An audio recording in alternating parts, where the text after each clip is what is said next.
What if I told you that the deepest pain after losing your spouse isn't just the grief of missing them, but the crushing weight of knowing you could have loved them better while they were here? It's a harsh reality that most couples never want to face. We live as if we have all the time in the world, postponing the important conversations, holding back the words that matter most, and letting the small irritations overshadow the profound gratitude we feel. But here's what I've learned from speaking with countless widows and widowers. The ache of loss is unavoidable, but the torment of regret doesn't have to be. Today, we're going to walk through 5 of the most common regrets that haunt people after their spouse passes away. These aren't dramatic failures or terrible mistakes. They're the quiet oversights, the daily choices we make without thinking, the words we assume we'll have time to say tomorrow. But here's the beautiful thing about recognizing these patterns now. You still have the power to change them. You still have today to love more intentionally, speak more honestly, and build a relationship so rich with connection that even grief cannot diminish its beauty. So stay with me until the end, because what we're about to discover together isn't just about preparing for loss. It's about transforming how you love right now, while you still have the chance to make every moment count.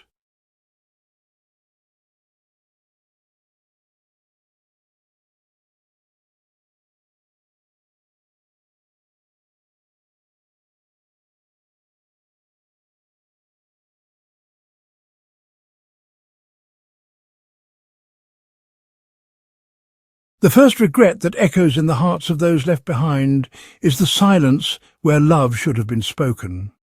After decades together, it becomes so easy to assume your spouse knows how you feel. You share a bed, split the bills, navigate life's challenges side by side, and somehow convince yourself that these actions speak louder than words ever could. But when death creates that final silence, many people realize with devastating clarity that assumption was their greatest mistake. I remember talking to Margaret, whose husband died after 43 years of marriage. She told me through tears that what haunted her most wasn't their arguments or disagreements. It was the morning routine they shared for decades. Every single day he would bring her coffee in bed, perfectly prepared with just the right amount of cream. She took it without comment, sometimes barely looking up from her phone or the morning news. Only after he was gone did she understand that those small acts of service were his love letters to her, and she had never once thanked him out loud. The human heart needs to hear love expressed, not just feel it demonstrated.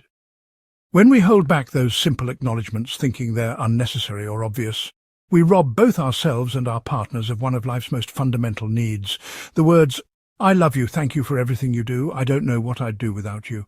These aren't just pleasantries. They're emotional oxygen that keeps a marriage alive and thriving. Here's what the research tells us about this. People who regularly express appreciation to their partners report higher levels of relationship satisfaction, but more importantly, they also report less regret when facing loss. The second regret that weighs heavily on surviving spouses is the conversations they were too scared to have.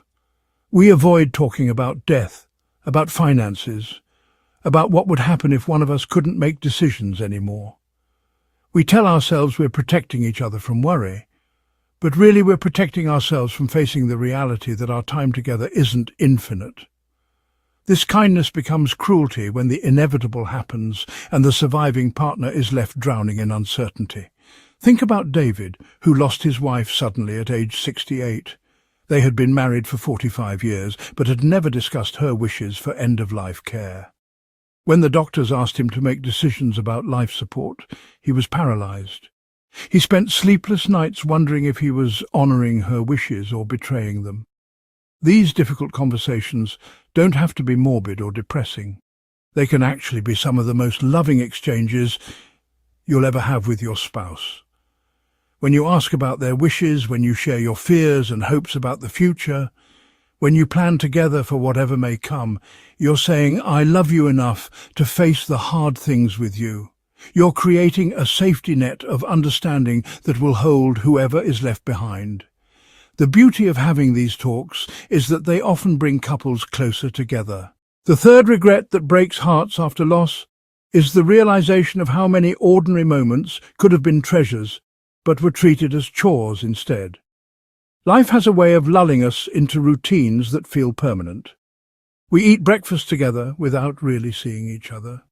We drive to the store in comfortable silence, missing the chance to ask about dreams or fears or childhood memories.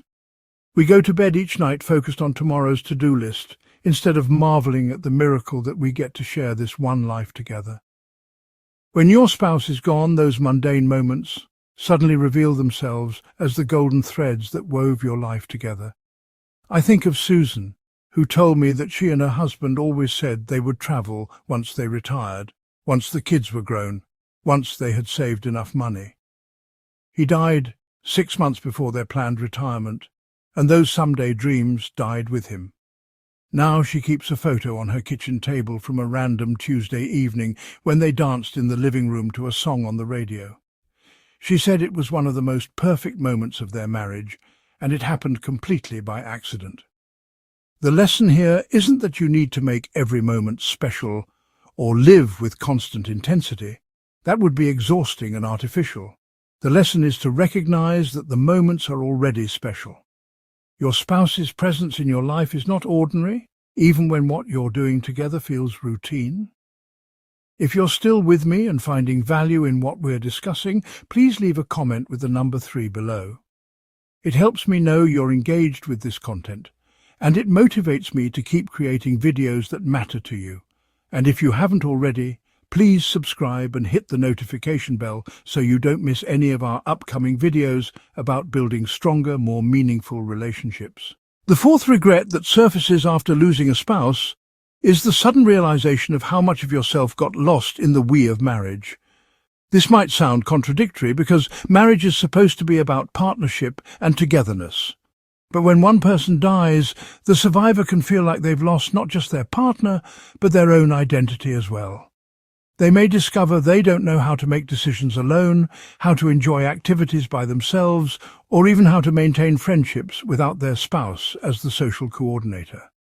Consider Robert, whose wife had always been the one to plan their social life, remember birthdays, and maintain relationships with friends and family.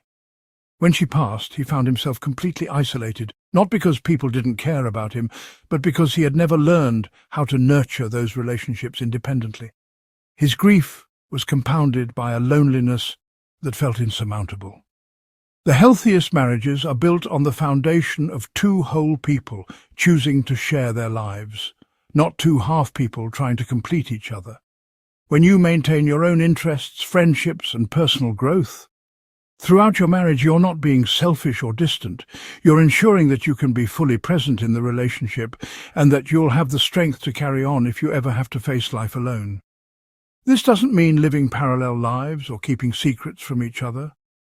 It means continuing to be the interesting, growing person your spouse fell in love with.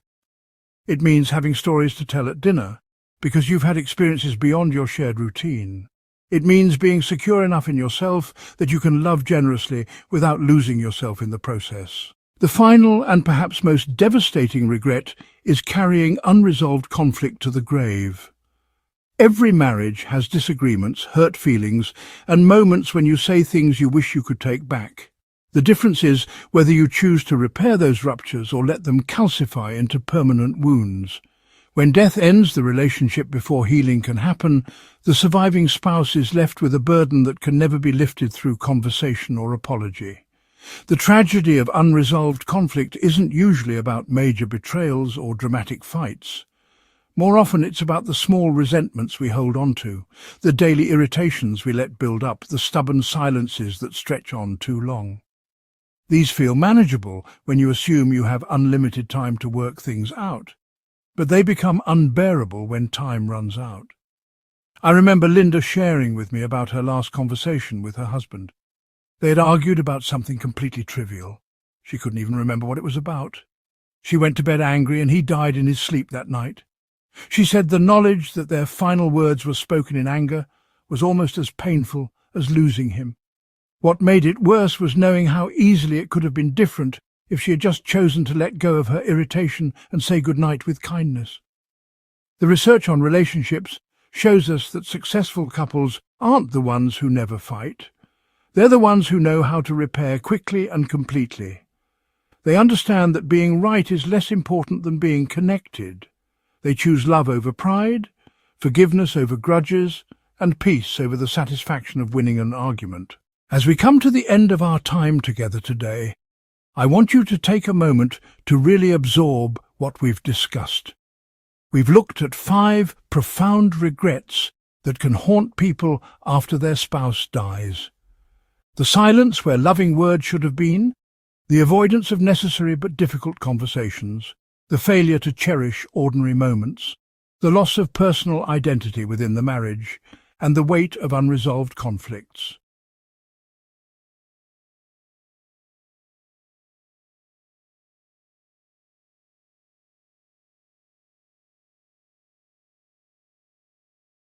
But here's what I want you to remember most. Every single one of these regrets is preventable.